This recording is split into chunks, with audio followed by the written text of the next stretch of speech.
मसूद अजहर एक छोटा और भारी भरकम कद का पाकिस्तानी मौलवी पिछले कई दशकों से आतंकवाद को बढ़ावा दे रहा है। एक सरकारी स्कूल शिक्षक का बेटा अजहर ने कराची के एक मदरसे में अपनी पढ़ाई की थी। अपनी 20 साल की उम्र में वो पाकिस्तान स्थित संगठन हरकत उल मुजाहिदीन से जुड़ गया था, लेकिन जब उससे जिहादी ट्रेनिंग के लिए शारीरिक रूप से अयोग्य पाया गया तो उसने संगठन की मंथली मैगजीन सदाए मुजाहिद यानी मुजाहिद की आवाज के लिए लिखना शुरू कर दिया, जैसे कि न्यूयॉर्क टाइम्स रिपोर्ट बताती है। जैसे जैसे वो पत्रिका लोकप्रिय होती गई, मसूद अजहर की हैसियत संगठन में बढ़ती गई और वो आतंकी समूह का लीडरशिप रैंक तक पहुंच गया।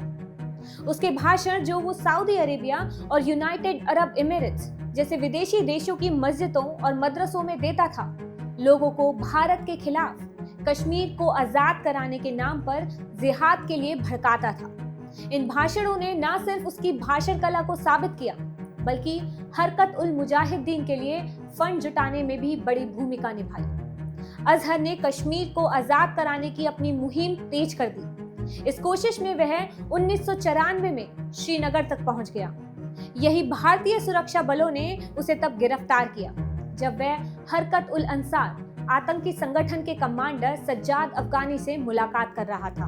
दोनों को जम्मू की एक जेल में भेज दिया गया था। जेल के अंदर भी मसूद अजहर अपने साथी कैदियों को उग्रवादी यानी रेडिकलाइज सोच से भरता रहा। जून 1999 में अफगानी और कुछ अन्य कैदियों ने अजहर के साथ मिलकर सुरंग खोदकर जेल से भागने की कोशिश की, लेकिन यह योजना नाकाम रही और अफगानी मारा गया।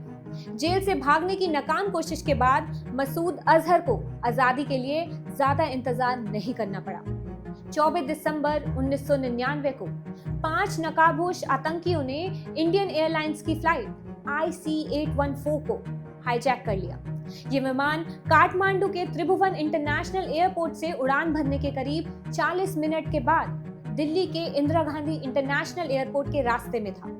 विमान के पायलट कैप्टन देवी शरण को मजबूर कर दिया गया कि वो प्लेन को लाहौर ले जाएं, लेकिन पाकिस्तान ने 180 यात्रियों और क्रू के साथ इस विमान को उतरने की अनुमति नहीं दी। प्लेन में फ्यूल कम होने की वजह से विमान को अमृतसर की ओर मोड़ा गया ताकि वहां रिफ्यूलिंग की जा सके। हाईजैक किया गया विमान अमृतसर में उतरा, लेकिन ऐसा कहा जाता है कि भारतीय सरकार उतनी तेजी से कार्रवाई नहीं कर पाई जिससे विमान को भारत की सीमा से निकलने से रोका जा सके। जैसे ही फ्यूल ट्रक नजर नहीं आया तो हाईजैकर्स को रिफ्यूलिंग में लग रहे वक्त पर शक होने लगा। उन्होंने धमकी दी कि अगर पायलट ने तुरंत विमान नहीं उड़ाया तो वो बंधकों को मार देंगे। कई ठहरावों के बाद आखिरकार विमान अफगानिस्तान के कंधार में उतरा। उस वक्त वहां तालिबान की हुकूमत थी। इस अपहरण के नतीजे में भारत को 3 आतंकियों को रिहा करना पड़ा: अहमद उमर सईद शेख, मुश्ताक जरगर और मसूद अजहर। रॉ यानी रिसर्च एंड एनालिसिस विंग के वरिष्ठ अधिकारी सहाय ने 2022 में न्यूयॉर्क टाइम्स को बताया था, इस पूरे ऑपरेशन का असली मकसद मसूद अजहर की रिहाई थी और उस पर कोई समझौता नहीं होना था। बाद में भारत को पता चला कि हाईजैकर्स में से एक अजहर का भाई इब्राहिम था।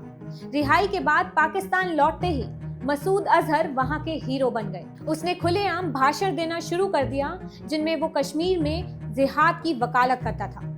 मार्च 2000 में अजहर ने जैश-ए-मोहम्मद की स्थापना की, वही संगठन जो भारत में कई बड़े आतंकवादी हमलों के पीछे रहा है।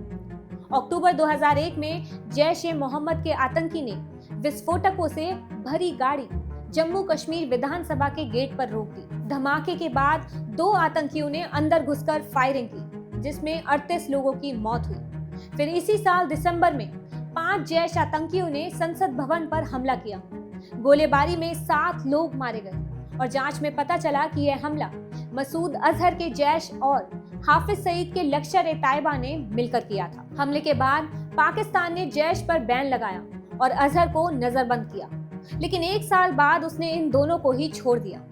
2008 मुंबई हमले के साजिशकर्ता डेविड हेडली ने भी माना कि वह अजहर के जिहादी भाषणों से प्रभावित हुआ था। 2016 में जैश ने पठानकोट एयरबेस और नगरोटा में हमला किया, जबकि उसी साल उरी में हुए आतंकी हमले में 17 भारतीय सैनिक शहीद हुए थे। 14 फरवरी 2019 को पुलवामा में जैश के आत्मघाती हमले में 40 से ज्यादा सीआरपीएफ जवान शहीद हुए। जवाब में भारत ने पाकिस्तान के बालाकोट में एयर स्ट्राइक की। इसके बाद संयुक्त राष्ट्र सुरक्षा परिषद यानी यूएनएससी ने मसूद अजहर को वैश्विक आतंकी घोषित किया। पाकिस्तान के पूर्व राष्ट्रपति परवेज मुशर्रफ ने खुद स्वीकार किया था कि पाकिस्तान की खुफिया एजेंसी आईएसआई ने भारत में हमला कराने के लिए जैश-ए-मोहम्मद का इस्तेमाल किया था। 56 साल का मसूद अजहर भारत का सबसे वांछित आतंकी है।